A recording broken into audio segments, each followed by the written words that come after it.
Hi everyone. A few months ago, I started releasing the Rebuilding the Gates of Nehemiah series.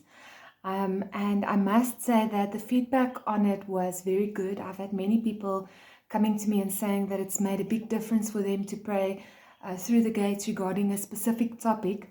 But I've also had people ask me whether I would be prepared to do a course on it, since many of them struggle to pray through it on their own.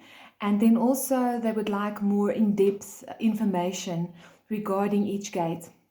For that reason, I've decided to do a 3-month course. It would be a weekly course, so it would be once a week for a 3-hour session or a 2-hour session.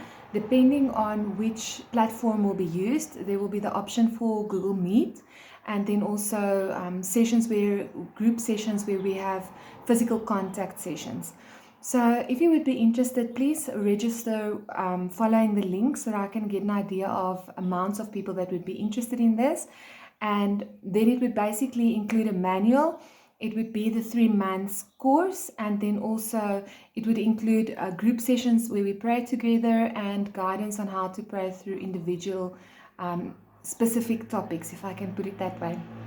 If you would be interested, please complete the registration form as soon as possible.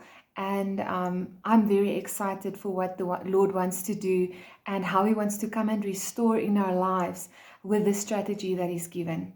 God bless.